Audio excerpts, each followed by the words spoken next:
سلام، امیدوارم که حالتون خوب باشه. من حسام هستم و به کامل ترین ویدیوی مقایسه دوربین های دوتا گوشی آیفون 13 پرو مکس و سامسونگ گلکسی S21 اولترا خوش اومدین.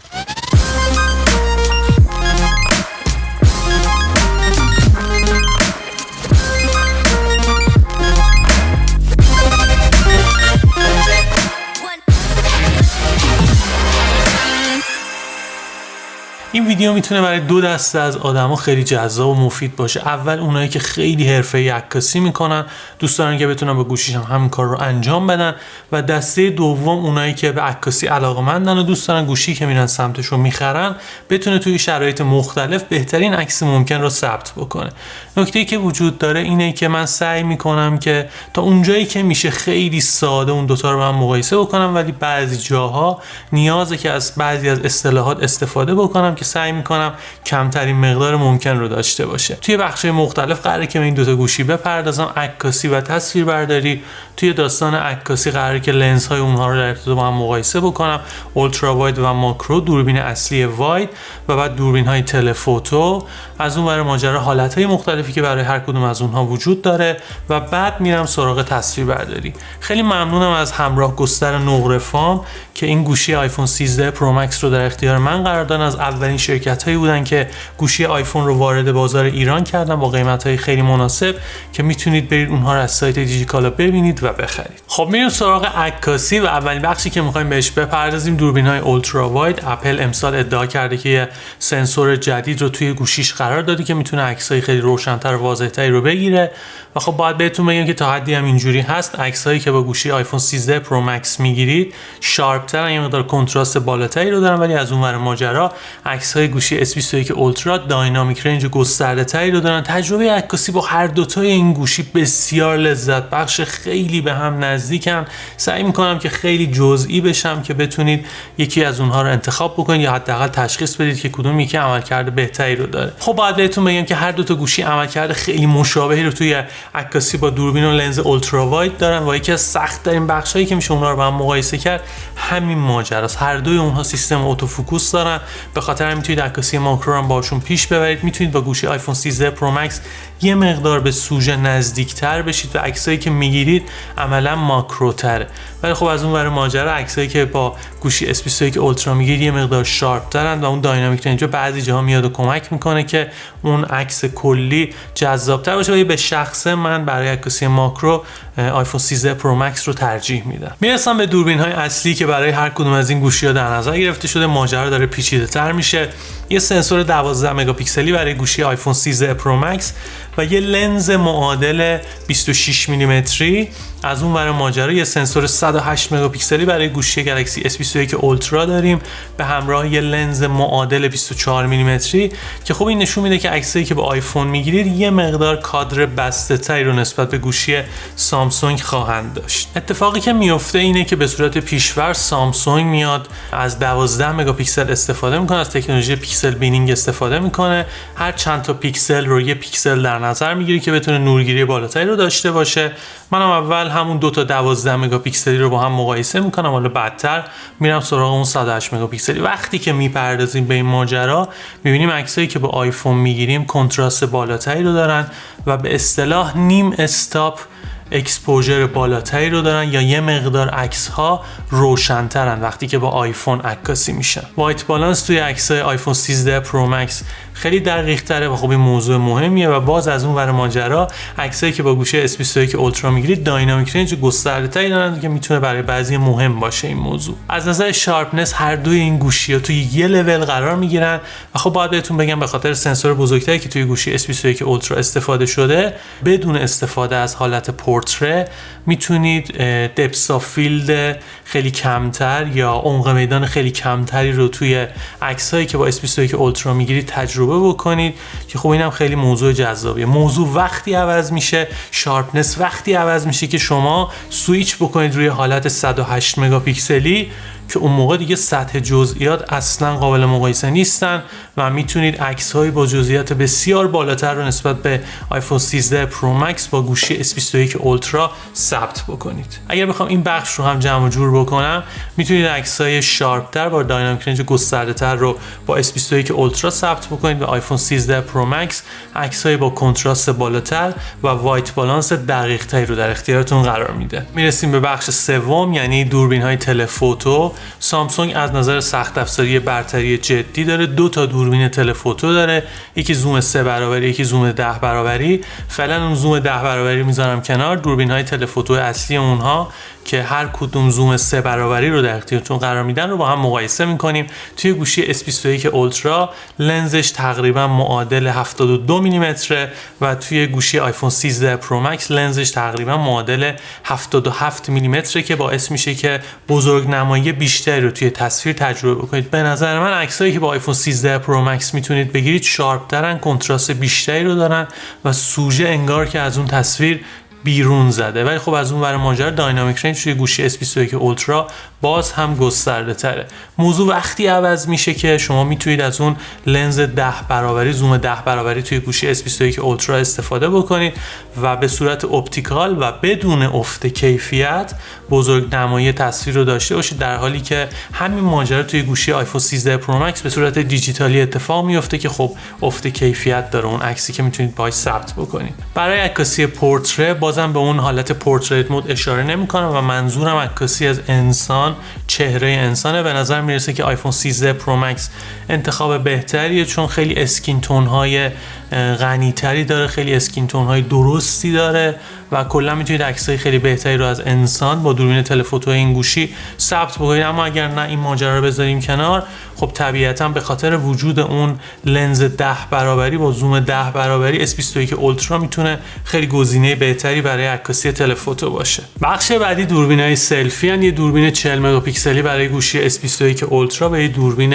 12 مگاپیکسلی برای گوشی آیفون 13 پرو مکس که خب به صورت پیش‌فرض باز سامسونگ میاد از اون تکنولوژی ادغام پیکسل ها استفاده میکنه و عکسی که بهتون میده با رزولوشن 10 مگاپیکسل.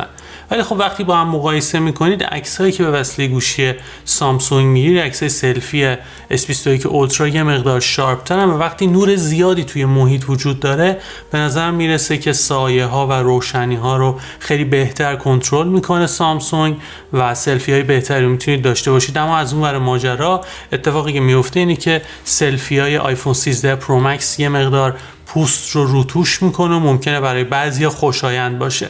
سلفی های آیفون، یعنی وقتی که با آیفون سلفی میگیرید یه مقدار پوستتون به سمت زردی حرکت میکنه، ولی عکسای سلفی S21 اولترا یه مقدار به سمت صورتی بنفش حرکت میکنه که باید بسته به اون سلیقتون برید سمت یکیشون.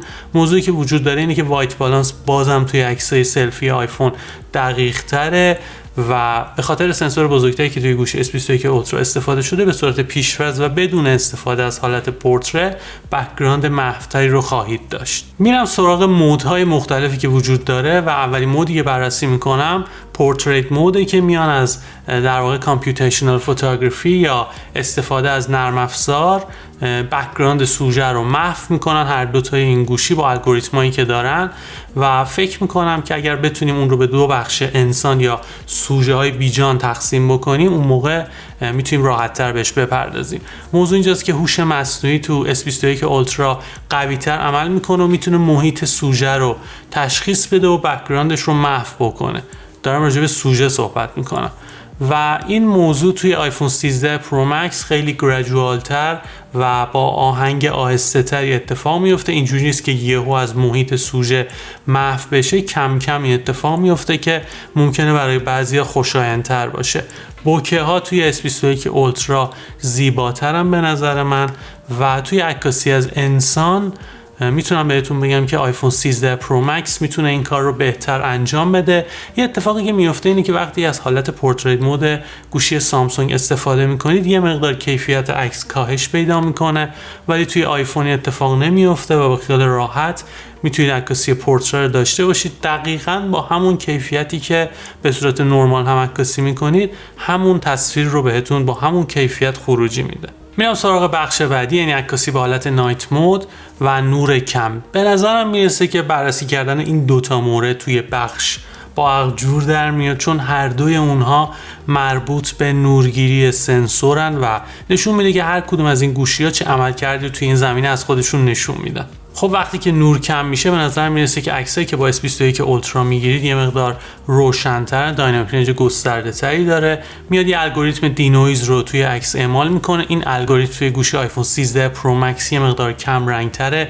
نویز تصویر ممکنه که یه مقدار بیشتر باشه، اما همزمان کنتراستش بالاتره و عکس‌ها شارپ‌تر به نظر میرسن. و همین داینامیک رنج گسترده‌تر توی گوشی S21 اولترا باعث میشه که عکس‌ها به اصطلاح بیکت نباشن و بتونید بعداً اونها رو راحت‌تر ادیت بکنید. و این نکته جالب، خیلی جالب به نظر من، اینه که رنگ آسمون توی گوشی آیفون 13 پرو مکس خیلی طبیعی تره. توی S21 اولترا یه مقدار به سمت بنفش حرکت میکنه، آسمونتون یه ذره بنفش تره، ولی توی گوشی آیفون 13 پرو مکس دقیقاً همون آبیه که هست. میتونید با دوربین اولترا واید هر دوتا گوشی هم حالت نایت مود رو تجربه بکنید که آیفون 13 پرو مکس عکساش یه وینیتی عجیبی داشت که این اتفاق توی گوشی S21 اولترا نمیفته. و وقتی دوربینای تلفوتو اونا رو بررسی میکنید میبینید که عکسایی که به وسیله گوشی S21 اولترا میتونید بگیرید با دوربین تلفوتو و حالت نایت مود یه مقدار نسبت به آیفون 13 پرو مکس شارپ تر. اگر بخوام جمع بندی بکنم باید بهتون بگم که به وسیله گوشی سامسونگ گلکسی S21 اولترا میتونید عکسای با داینامیک رنج گسترده‌تر و نویز کمتر رو تجربه بکنید و از اون ور ماجرا عکسایی که با گوشی آیفون 13 پرو مکس میگیرید شارپ ترن و کنتراست بالاتری رو دارن. خب میریم سراغ بخش تصویربرداری و باید بهتون بگم که هر دوی این گوشی‌ها بسیار عملکرد خوبی توی تصویربرداری دارن با انواع اقسام امکاناتی که در اختیارتون قرار میدن. خیلی چیزی که توی گوشی آیفون شاخصه استفاده کردن آیفون 13 پرو مکس از استاندارد دالبی ویژن که میاد یه داینامیک رنج خیلی خوبی رو توی ویدیوهاتون اعمال میکنه. همین ماجرا توی گوشی S21 اولترا با استاندارد HDR10 پلاس رعایت میشه که خب باید ببینید که با کدومی که بیشتر میتونید ارتباط برقرار بکنید. و دالبی ویژن استفاده شده گوشی آیفون 13 پرو مکس یه مقدار محبوبیت بیشتری رو داره. از اون ور ماجرا میتونید با کودک پرورز به وسیله آیفون 13 پرو مکس تصویربرداری بکنید که به خاطر حجم بالای اطلاعاتی که رکورد میشه توی ادیت باز دستتون بازتره. و نکته خیلی جالبی که در مورد گوشی S21 اولترا وجود داره اینه که میتونید با رزولوشن 8K باهاش تصویربرداری بکنید که خیلی تنه به تنه هم میزنن از بابت قابلیتایی که میتونن به کاربر ارائه بکنن. هر دوی اونها امکان تصویربرداری با رزولوشن 4K و سرعت 60 فریم بر ثانیه توی تمامی دوربین هایی که پشتشون تعبیه شده رو دارن. و خب این خیلی خبر خوبیه برای کاربر که میتونه به راحتی بین اونها سویچ بکنه. از استابیلایزیشن یا لرزشگیری که هر دو تا گوشی دارن شروع میکنن و به نظرم ویدیوهای آیفون 13 پرو مکس یه مقدار اسموث‌تر، یه مقدار نرم‌تره. نه اینکه گوشی S21 اولترا بد باشه، جفتشون هم واقعا توی لول پرچمدار ویدیو رو در واقع یه جوری تصویربرداری میکنن که انگار با گیمبال تصویربرداری شده. ولی به نظر میرسه که آیفون این کارو بهتر انجام میده و توی سامسونگ بعضی وقتا ممکنه که یه سری حرکت‌های خیلی ریز رو شاهد باشیم که توی آیفون اونا وجود نداره. حتی وقتی سویچ میکنید روی حالت سوپر استدی مود با رزولوشن فول اچ دی هم خیلی تفاوت آنچنانی نداره و همچنان به نظرم میرسه که آیفون 13 پرو مکس این کارو بهتر انجام میده. و خب درباره لنزهای تلفوتویی که این دوتا دارن باید بهتون بگم که تصویری که به وسیله آیفون 13 پرو مکس میگیرید نسبت به S21 اولترا هم باز نرمتره. توی گوشی S21 اولترا یه مقدار شیکی ویدیو، درسته که میتونید به وسیله لنز زوم 10 برابری که توی گوشی S21 اولترا وجود داره هم تصویربرداری رو انجام بدید، ولی خب بهتر اینه که روی سه پایه این کار رو بکنید که خیلی ویدیوتون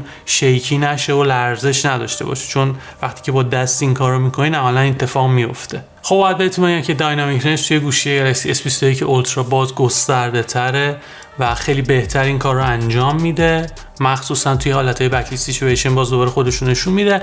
اما موضوعی که خیلی به نظرم جالب اومد اینه که آیفون خیلی هوشمندتر این کار رو انجام میده و وقتی تشخیص میده که یه سوژه توی کادرت وجود داره که نورسنجی اون باید دقیق‌تر انجام بشه، این کار انجام میده، ولی S21 اولترا میاد برای محیط نورسنجی میکنه که ممکنه که یه مقدار سوژه‌تون تاریک‌تر باشه یا به اصطلاح آندر اکسپوز باشه که خب اینم موضوعی که باید بهش دقت بکنید. توی حالت عادی ویدیوهایی که با آیفون 13 پرو مکس میگیرید شارپ ترن، ولی وقتی که سویچ میکنید روی اون حالت 8K شارپنس بالاتری رو میتونید از S21 اولترا انتظار داشته باشید، ولی بهتره که روی سه پایه این کار رو انجام بدید و وقتی این داستان سه پایه رو میذاریم کنار رو برمیگردیم به اون زندگی معمولی، زندگی روزمره، خب در نتیجه میتونید ویدیوهای شارپ تری رو با آیفون 13 پرو مکس ثبت بکنید. فقط این نکته رو میخواستم بهش اشاره بکنم، HDR مود آیفون 13 پرو مکس که باید دقت بکنید اون سیستمی که میخواید اون ویدیو رو توش پلی بک بکنید حتما با این حالت HDR مود سازگار باشه که بعداً اذیت نشید، که خب موضوع مهمیه. و یه موضوع دیگه هم که خیلی برام جالب بود میخواستم بهش اشاره بکنم اینه که یه لنز فلر خیلی جدی‌تری رو توی گوشی آیفون 13 پرو مکس داریم که یه ذره اذیت میکنه. این موضوع توی گوشی S21 اولترا کنترل شده تره وجود داره، ولی نسبت به گوشی آیفون 13 پرو مکس عملکرد بهتری داره. یه امکان دیگه‌ای که توی گوشی آیفون 13 پرو مکس وجود داره سینماتیک موده که میاد دوباره با استفاده از در واقع قدرت نرم افزاری بک‌گراند سوژه رو محو میکنه که به نظرم خیلی بالغ‌تره نسبت به پورتریت ویدیویی که توی گوشی S21 اولترا وجود داره. لرزشگیر آف میشه توی گوشی سامسونگ و این خیلی بده برای ویدیو، ولی توی گوشی آیفون 13 پرو مکس به راحتی میتونید از این امکان استفاده بکنید و حتی بعد از تصویربرداری اون قدری که دوست دارید بک‌گراند محو بشه رو تغییر بدید یا فوکوس رو تغییر بدید که به نظرم خیلی عالیه و در آینده حتما هم بهتر میشه. با اومدن چیپست های قدرتمندتر میتونیم با رزولوشن بالاتر این ماجرا رو تجربه بکنیم. همونطور که میدونید الان محدود به رزولوشن فول اچ دی این ماجرا. ویدیوهای سلفی پورتریت هم باز دوباره به نظرم توی آیفون 13 پرو مکس عملکرد بهتری رو داره، چون باز توی گوشی S21 اولترا استابیلایزیشن از کار میفته و عملا دیگه به درد نمیخوره. خیلی تصاویر نرمتری رو به صورت سلفی با آیفون 13 پرو مکس میتونید ثبت بکنید. از نظر داینامیک رنج و محو کردن بک‌گراند تقریبا توی یه لول قرار میگیرن و کیفیت صداشون هم خیلی به هم شبیه. اسلو موشن توی هر دو تا این گوشی‌ها وجود داره، کیفیتشون هم خیلی به هم دیگه شبیه. نمیتونم بگم یکی از اون یکی بهتره، ولی به خاطر اینکه میتونید با فریم ریت بالاتر با گوشی S21 اولترا اسلو موشن رکورد بکنید میتونه یه جورایی برتری تلقی بشه. در انتها چند تا نکته وجود داره که میخوام بهش اشاره بکنم که تجربه کار کردن چند روزه با این دوتا گوشی اونا رو در اختیار من قرار داد. توی عکاسی به حالت پورتریت مود به وسیله گوشی S21 اولترا یه دونه لنز واید رو داریم، یه دونه لنز تلفوتو 3 برابری رو داریم.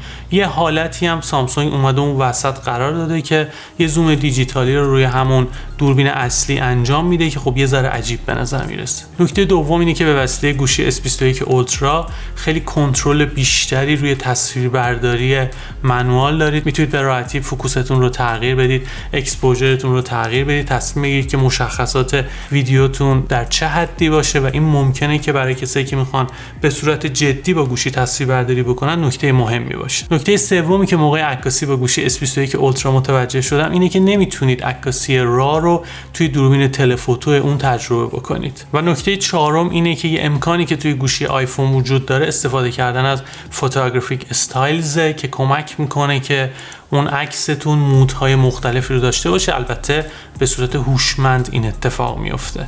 خب در نهایت باید بهتون بگم که هر دوی این گوشی‌ها خیلی عملکرد خوبی توی موقعیت‌های مختلف دارن و با توجه به توضیحاتی که بهتون دادم باید ببینید که کدوم یکی بیشتر به کارتون میاد، برید سمت اون.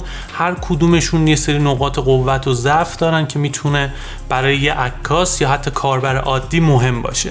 امیدوارم که از تماشای این ویدیو لذت برده باشید. خیلی ممنونم که تا آخر این ویدیو رو تماشا کردید. اگر این ویدیو از طریق پلتفرم یوتیوب تماشا می‌کنید حتما این کانال رو سابسکرایب بکنید، اون زنگوله کنارش رو هم بزنید. خیلی ممنونم که نظر میدید، کامنت میذارید و امیدوارم که این اتفاق یه روند ادامه دار باشه. مرسی.